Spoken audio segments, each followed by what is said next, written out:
کہ آپ کی نسل آپ کی بیٹی سے چلے، تو آپ مجھے بتائیے کہ اگر ان بچوں میں سے کسی بچے کو خدا نخواستہ کچھ ہو جاتا ہے تو پھر رونا کس کو پڑے گا؟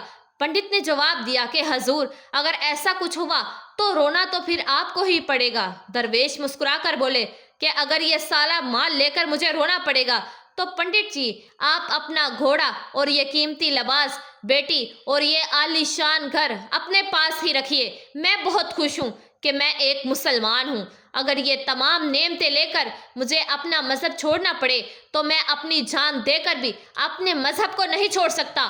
جس رب نے مجھے پیدا کیا ہے تو کیا اس رب کے دین کو چھوڑ کر میں آپ کے پاس چلا ہوں صرف ان چند پیسوں کے لیے، دنیا کی چیزوں کے لیے؟ مجھے تو آخرت کی زندگی چاہیے، اور یہ سب نعمتیں تو مجھے وہاں مل ہی جائیں گی۔ اس لیے میں اپنی درویشی میں بہت خوش ہوں۔ اللہ تعالیٰ نے مجھے جس مقصد کے لیے یہاں بھیجا ہے بس وہ مقصد پورا ہو جائے۔ پنڈت نے کہا کہ کیا مقصد ہے آپ کا؟ فقیر نے کہا کہ یہاں کے مسلمانوں پر بہت ہی ظلم ہو رہا ہے، بس میں انہی کے لیے مسیحا بن کر آیا ہوں۔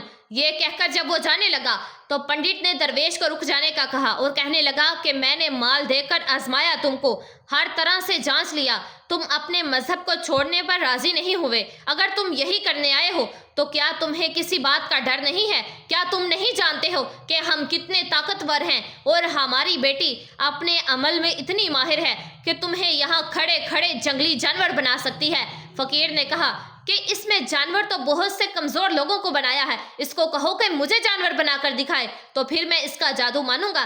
اس سے پہلے کہ پنڈت اپنی بیٹی کو مشورہ دیتا کہ جاؤ بیٹی اس پر وار کرو، اللہ والے نے جادوگرنی پر ایک پھونک ماری تو وہ اسی وقت ایک بڑی سی چھپکلی بن گئی۔ وہ کچھ بھی نہیں کر پا رہی تھی، وہ چھپکلی اتنی بڑی تھی کہ وہاں پر جتنے بھی انسان کھڑے تھے ان سب سے اونچا قد صرف اسی کا تھا۔ اللہ والے کے پاس جب وہ آنے لگی، آہستہ آہستہ اپنا زہر اگلنا ہی چاہتی تھی۔ وہ جانتے تھے کہ وہ کیا کرنے والی ہے۔ اسی وقت انہوں نے اس کے منہ پر تھونک دیا۔ تھونکنے کی دیر تھی کہ وہ جلنے لگی۔ وہ تھوک کیا تھی؟ تیزاب تھا، جس سے اس کا آدھا چہرہ جل گیا، اس کا چہرہ جل کر کالا ہو گیا، ان قریب کے پورا جسم جل کر راکھ ہو جاتا۔ مگر اسی وقت پنڈت بھاگتا ہوا آیا اور ان کے قدموں میں گر گیا اور معافی مانگنے لگا اور کہنے لگا کہ حضرت، یہ گستاخی کے لیے مجھے معاف کر دیجئے۔ میں نے سچ میں آپ کو بہت کمزور سمجھا اور آپ کو آپ کے مذہب سے ہٹانا چاہا۔ اگر میری بیٹی ٹھیک ہو جائے گی تو میں سچ کہتا ہوں کہ یہاں جتنے لوگ موجود ہیں پوری بستی مسلمان ہو جائے گی۔ فقیر نے کہا کہ ہم کسی کو زبردستی اپنے دین میں شامل ہونے کے لیے مجبور نہیں کرتے، بلکہ تم لوگ ہمارے مسلمان بھائیوں پر جو ظلم کرتے ہو، ہم اس ظلم کو ختم کرنا چاہتے ہیں۔ ہمارے دین میں زبردستی نہیں ہے۔ اگر تمہاری بیٹی انسان بن کر سدھر جاتی ہے تو اس کو اس کی اصل حالت میں لانے کے لیے میں خود اللہ تعالیٰ سے دعا کروں گا۔ پنڈت کہنے لگا کہ جی میری بیٹی اپنی اصل حالت میں آئے گی تو وہ کسی پر بھی ظلم نہیں کرے گی، بلکہ وہ اس کے لیے دل سے معافی چاہتا ہوں۔ جو کچھ میری بیٹی نے آپ کے ساتھ کیا ہے، آئندہ یہ کوئی بھی کالا جادو یا کوئی بھی ایسا گندا عمل نہیں کرے گی اور کسی بھی مسلمان پر کوئی سختی نہیں کرے گی۔ بس آپ اس کو دوبارہ سے انسان بنا دیجئے۔ اللہ والے نے اس چھپکلی پر جیسے ہی پھونک ماری تو وہ انسان بن گئی۔ فقیر کے قدموں سے لپٹ گئی اور کہا کہ آپ مجھے معاف کر دیجئے، میں نے آپ کو بہت کمزور سمجھا۔ آپ جب تک یہاں رہیں آپ میرے لیے ایک فقیر انسان تھے۔ اپنے لباس اور حلیے سے مجھے ایک دیوانہ فقیر لگ رہے تھے۔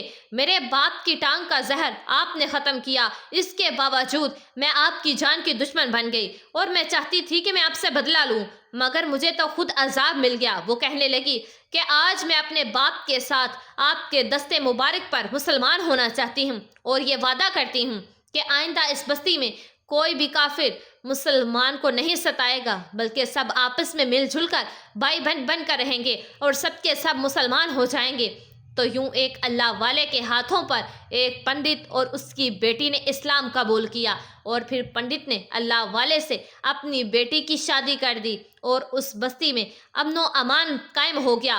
کل تک جو لوگ غرور کرتے تھے آج وہ لوگ اشائی کا پیکر بن گئے تھے ایک اللہ والے کی کرامت سے. سبحان اللہ. جی تو پیارے دوستو، میں امید کرتی ہوں کہ یہ ویڈیو آپ لوگوں کو ضرور پسند آئے گی. اس کو آگے شیئر لازمی کیجیے گا، اور اگر آپ نمرا وائس اسٹوریز چینل پر نئے ہیں تو پلیز چینل کو لازمی سبسکرائب کر لیجیے گا، ویڈیو کو لائک کر دیجیے گا اور بیل آئیکن کے بٹن کو پریس کر دیجیے گا. دعاؤں میں ہمیشہ یاد رکھیے گا. جزاک اللہ.